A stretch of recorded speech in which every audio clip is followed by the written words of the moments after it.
Okay, we're going to go out into the greenhouse so you can look around at my catch-all right now.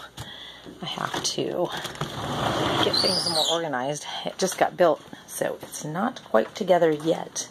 I don't want to trip and fall. But I will show you around.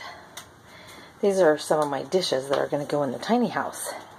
This here looks like a weed. It's shepherd's purse. And it's great for salads and tastes yummy, and you can make flour out of the holes and seeds. You can grind them up. So I collected some of that because I found it on the land and I was so excited to have it. And then anyhow, let's go down and look at the pretty tiny eggplants that are growing. Let me see if I can get close enough that you can see them. Some of them came up and then died. It got too hot one day and I didn't catch them in time.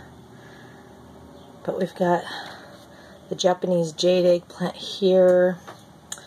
This, I believe, is my Black Beauty. This one is Japanese white. I only got one left. And here we've got the camo. I think we have 3 of those. I'm excited about those to try them. And then 2 rows of Wonderberry. So that'll be great. And then the 2 rows of the Tomatillos got destroyed in the heat one day. So, and then this I'm very excited about too. This is moringa. It's supposed to be one of the most nutritious superfoods there is, and that's my first time growing it, and they just shot up and they're doing great. And here's some zinnias in a nice kettle. My little garden thing I got going down here. I love my little things I put on my greenhouse. I store things in there, and I love my little thing hanging here too. Just a little knicky-knack. And then down here, we've got ginger, my first time growing ginger, and it sprouted well. I've got 4 big sprouts coming up of the ginger there that you can see. And then I've got some things that are going to be for the tiny house that are just stored out here. Bunches of eggs that are going to be for when I put my tomatoes in the ground. This is a plant, one of the tiny house stayers that came and camped, bought me, and it started to die, but I'm saving it. It's coming back if you can see the green in there. I need to clip back some of the brown. I don't even know what it's called though. And then this is my $5 fig. This poor fig tree wants the ground so bad. I need to get him out in the ground.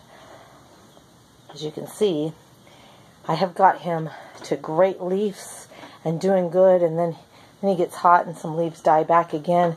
He's struggling once again, but once I get him in the ground, I think he'll flourish really good. I've had him since last year, and he has died and come back and died. So his root ball is really good and strong. He's not going to fruit, though, until he gets some good soil to be in. So, but he's clinging. Look at some of those pretty leaves on that big tree. He was dead when I bought him for $5 at the farm store. There's my fresh egg sign. That's going to go out front. And then we've got some egg cartons, and I've got some planting stuff up there to plant in, and some, whatever you call those, jigsaw puzzles I got from a garage sale that I thought would be pretty in here. And this is the little greenhouse inside the greenhouse, and this is mainly for my warm weather crops, which is in there now. So right here, of course, I killed them all. I got to restart my hot peppers. I got them too hot, except these, because they were open air pollinated the day it got super hot before I caught them. Those are my jigsaw peppers. I got about 5 of those that didn't die. I've got lipstick peppers and paprika peppers, and let's see, banana peppers, a couple of those lived, some choti peppers. I think there's 3 of those, maybe 2. And I got 1, oh, I thought I had 2. Something must be coming in here eating them, because I had 2 of these pimento peppers, and we really wanted those to cook and fry them, so I might have to put some more seeds of those in. And then up here, I have, out of 36 little bitty, starts.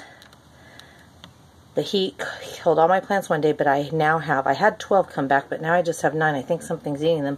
But these 9 tomatoes are getting a permanent home today. And this is what I was going to show you. I'm going to repot these 9 tomatoes and then 2 boysenberries that almost died, but you could see some sprouts came out the side here. So we're going to get those boysenberries potted up, so we'll have a couple more of those.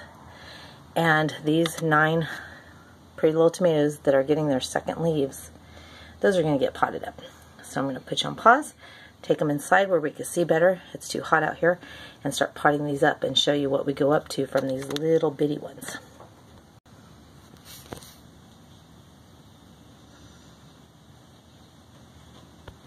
Whew, now we're inside where it's warm. I mean, cool. See, I'm overheated. So anyhow, now you can see very clearly the little bitty pots.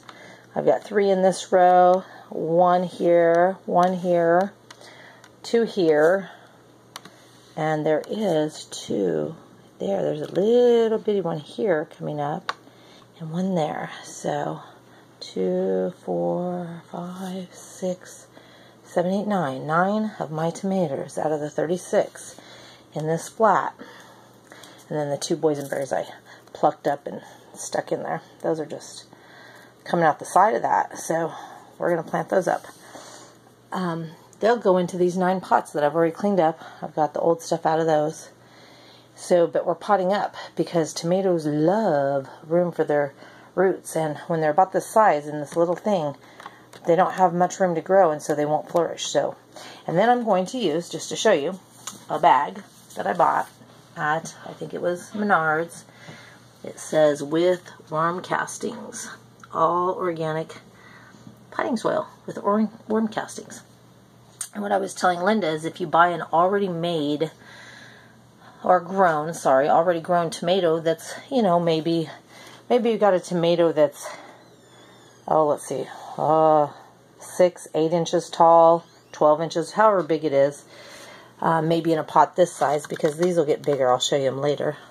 But if you have a bigger one, what you can do is a bag like this, you can just take outside and cut on the top side, get it nice and flat, but cut on the top side where the sides are intact. Cut a nice big square. You know, you want it to where there's enough sides to keep the dirt in. But cut a big square out of the bag, and then flip the bag over onto the ground outside. And then once you flip it over, the opening will be towards the ground to give the roots room to go into, you know, down below. And it'll kill off, you know, the stuff underneath. But then up top here, cut you just a hole as big as your pot, you know, and replant your tomato right there in the bag. And then you can put some mulch over the bag to cover the bag, you know. But that'll keep a lot of weeds down around it. And then the mulch will help keep it wet and moist. So, and I'll try to do a video of actually doing that with something. I'll find something that I can plant in a bag like that. So there's the video. I know it took me a while, but I will show you when I'm done planting these tomatoes into the bigger pots this afternoon. My phone's going to die, so I got to get it on the charger. But I love you guys. Hope you enjoyed the little tomato video for now. I'll talk to you soon. Love you. Bye.